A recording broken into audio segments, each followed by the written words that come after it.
Bismillah ar-Rahman ar-Rahim. Assalamu alaikum, dear students. I hope all of you are fine. And I hope and pray for all of you, your family members, your dear ones and near ones, that may Allah protect you all from this COVID.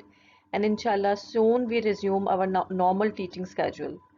So in today's lecture, I'll be just sharing few questions with you and reading out its options, correct options as well. So basically, this is a quick recap of absorption and distribution of drugs. And as your first monthly test is also to be held on Monday, the upcoming Monday, and the topics have been displayed to you, and it will be taken online through WhatsApp video call or the Zoom video call, and to your respective teachers. So for that, you have to prepare FAQs which have been repeatedly asked to you in your various assignments which were given after the lectures. So that is the most frequently asked question. So you have to prepare them well. I am just giving a few MCQs and will be so that when you come back and we have a proper in-person teaching test system, so we can assess you on the basis of MCQs as well.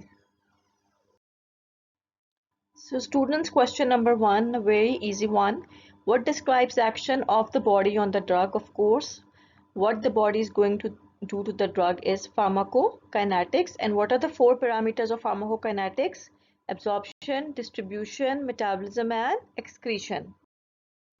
And what describes the action of the drug on the body? That is, of course, if we have ruled out pharmacokinetics, what the drug is going to do inside the body, how it is going to interact to its receptors, receptor drug complex, and the second messenger system, various types of receptors, these and the pharmacological actions of a drug, they all are under the heading of pharmacodynamics. Then we have a question, which of the following routes have the highest bioavailability? First of all, you should know what is bioavailability. You all have memorized this definition till now, I hope so, because you have your upcoming test as well and you have appeared in your tutorial as well. So bioavailability is the fraction of the drug that is administered through any route in the chemically unchanged form. Okay. So which route has the highest bioavailability? That is, of course, intravenous.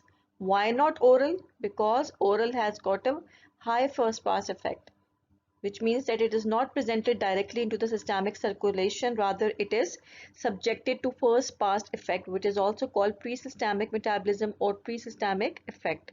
So you should be familiar with these terminologies. And remember one thing. Students are always defining bioavailability as it is the amount of the drug. No, it is not the amount of the drug. It is the fraction or the percentage. So it is expressed in percentage. We say that intravenous route has 100% bioavailability. All right. The next question is, a patient is admitted to the emergency department for treatment of a drug overdosage. The identity of a drug is unknown, but it is observed when the urine pH is alkaline. The renal clearance of that drug is much greater than when the urine pH is acidic, so the drug probably is a. So now applying the rule of Henderson-Hasselbalch equation, remember one thing, acidic drugs are more absorbed in acidic pH, and same is for the basic drugs are more absorbed in the basic or alkaline pH.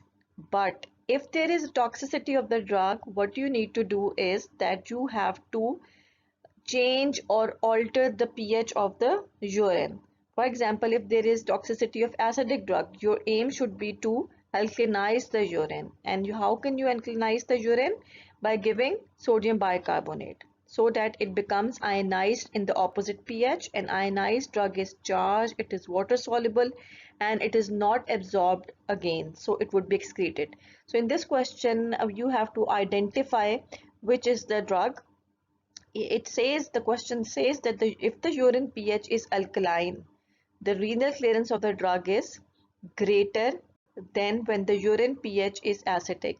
So if the urine pH is alkaline, the drug is excreted more. So it means the drug is weak acid. Why not strong acid or strong base? Because I told you earlier that 90% of the drugs, they are weak acids and weak bases. It cannot be non-electrolyte, it cannot be any other option. This is just the correct option is weak acid. All right, so weak acid, when presented in the alkaline pH, it is going to dissociate, it is going to ionize and become more excretable. Then we have another question related to absorption and transport mechanisms. Of the following characteristics, which is unlikely to be associated with process of facilitated diffusion of drugs? So if you recall from the knowledge of your physiology, as well as you have gone through a detailed two lectures on the various transport mechanisms of the drug, so which is unlikely to occur with facilitated diffusion of the drug? Is the transport mechanism become saturated at high dose? Is the process selective for certain ionic or structural configurations of a drug? If two compounds are transported by same mechanism, one will compete, inhibit the transport of other. Are all these characteristics of facilitated diffusion till now? The drug crosses the membrane against a concentration gradient and the process requires cellular energy. The transport process can be inhibited non-competitively by substances that interfere with cellular metabolism. So students, at this point you should, it's very clear cut what is which point is going against the facilitated diffusion. I hope you are able to answer it. So from now onwards you have to answer the question like this is question, you have to write down the stem and you have to answer like it's C or D or E. All right, and just a little explanation. Okay, why the option cannot be A, why the option cannot be B, or why the option cannot be C, or why D or E. You have to justify each and every stem. Okay, if I select B, then what is the reason? And if I do not select B, what is the reason? So this is your assignment for today's test. One question you have to solve in this way, that you have to justify each and every option and write down the correct option and choose and reason for choosing the correct option. Okay. Okay, so the next question is regarding the properties of a drug which is given through oral route, but it is enteric coated tablet. So what is unlikely to be associated with this thing? Number one, irritation to the gastric mucosa with nausea and vomiting, destruction of drug by gastric acid or digestive enzymes, unpleasant taste of the drug, formation of non-absorbable drug fruit complexes, and variability in absorption caused by fluctuations in gastric emptying time. So we have to rule out which is the false statement. Okay, so let's see what's the answer. The tasteless enteric coated tablets and capsules are formulated to resist the acidic pH found in the stomach. So it is not true. All right. Once the preparation has passed into intestine, the coating dissolves in alkaline medium and releases the drug. Therefore, gastric irritation, drug destruction by gastric acid, and forming of complexes with food constituents will be avoided. So all of these things are going to be occurring with the enteric coated tablet. So only thing which is left is there is the variability or fluctuation in the absorption due to the varying gastric emptying time. That is not true. Whether it is enteric coated, whether it is not, there is no fluctuation in the absorption. All right. So next question is, the greater proportion of a dose of a drug administered orally will be absorbed in the small intestine. So remember this thing. It is telling the property of a drug which is getting absorbed more in the small intestine. So the pH of the small intestine is basic, alkaline. However, on the assumption that passive transport of non-ionized form of a drug determines its rate of administration, which of the following compounds will be absorbed to the least extent in the stomach? Alright, so it is asking कि stomach के अंदर कौन सी type की drugs जो है वो सबसे कम absorb होगी. पहली बात तो ये कि स्टमक का pH is acidic. Alright, so acidic drugs ज़्यादा एब्जॉर्ब होंगी, बट यहाँ पे वो बात कर रहे हैं कि लीस्ट एब्जॉर्ब होगी. सो ampicillin It is having a pKa of 2.5, which is acidic, and of course in the stomach it is going to be more absorbed. Aspirin, it is also showing an acidic pKa, so it is going to be more absorbed. Similarly, warfarin having pKa of 5, that is also acidic. Phenobarbital is having a pKa of 7.4, which is in the mid zone, whereas propranolol is having a very alkaline pKa of 9.4. So this is the most appropriate answer, that this is a alkaline drug which is to be least absorbed in the stomach, which has a pH of um, acidic nature. All right. So in acidic drugs are more absorbed, and in alkaline pH, alkaline drugs are more absorbed. So this is also a very easy question. I hope you are getting familiar with what type of questions can be asked in your MCQs. This is the table which I told you earlier or showed you earlier in the absorption of the drugs and factors affecting it. This table basically tells you about the non-ionized form of a drug. You have to memorize it very hard, and so that you can calculate the ionized or non-ionized or absorbable or non-absorbable form of any drug which is given in the question. Aspirin is a weak organic acid with a pKa of 3.5, and what percentage of a given dose will be in the lipid soluble form at the stomach pH of 2.5? Since I have just showed you the table for a quick recall, and this question you have to solve it and submit in for your assignment as well. I have given you another question. So acidic drug है aspirin, ठीक है, pKa 3.5 है, and is asking कि stomach के pH is 2.5, so which would be the lipid soluble form, which would be the non-ionized form, ठीक है. So by applying the rule of the table you can quickly answer the questions. Even if you do not apply the rule of table, if you are unable to memorize it, you should be able to answer it very easily. It's common sense as well. All right. So there's another set of questions 31, 32, 33, which you have to answer. Which of the following transport mechanisms uh, fits to the stem? The options are filtration, simple diffusion, facilitated diffusion, active transport, and endocytosis. So you have to match the stem with the correct option. So this is also for your assignment for today's lecture.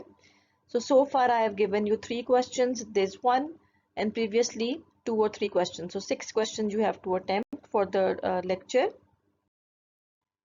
So one more question, that is the VD for a drug that is completely retained in the vascular compartment would be. If a drug is staying in just the vascular compartment, so is it its VD is going to be high, low, unchanged, or we cannot determine it. So this is also you have to justify each and every option. If it's high, what is the reason? If it's low, what is the reason? And same is for unchanged or cannot be determined. It's a very easy question. I told you in the first lecture of volume of distribution that there are certain drugs which stay in the vascular compartment. There are certain drugs which distribute to the extracellular fluid and total body water. What are their properties?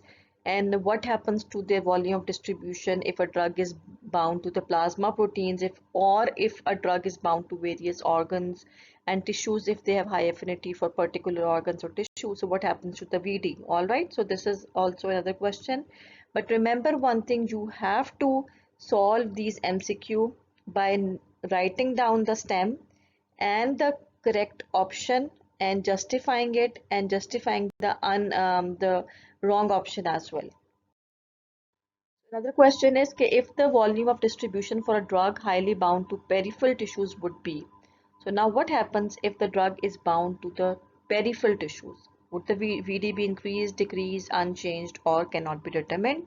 So these two questions are interlinked. If you are able to understand the concept of VD and plasma protein and binding to its tissue, then it's very easy for you. Then drugs bound to albumin are inactive. Is it true or false? What is albumin? Albumin is a plasma protein, and we discussed about the characteristics of plasma proteins. And if you recall, then you'll be able to solve it as well. Binding of drugs to albumin is irreversible. So is the process of plasma protein binding reversible or irreversible? So this was also told to you in the lecture repeatedly, so you have to solve it as well. And with this last question, we finished today's lecture. Thank you very much for being with me, and best of luck for your first monthly test to be held on Monday. And the time of the test would be from 8:30 till 10 a.m. All right. So be available and come prepared with the handouts. All right, and all the subtopics. I'm repeating again, telling you it's very important. It would be marked and for your internal assessment as well, and we have been going very slowly so that you grasp the concept of this few terminologies, although I know it's very difficult for you to keep pace with us on online teaching system, because we all know it that in-person teaching is the best one. I hope inshallah it will be resumed soon, but kindly come prepared for the test. It would be marked and the test result would be shown to you individually. All right, and of course the feedback is given to you at your home. So if you are taking online classes, so I hope and wish that you all will pass. So submit your assignments for today on your respective WhatsApp groups, and thank you and see you inshallah for the next time. Allah Hafiz.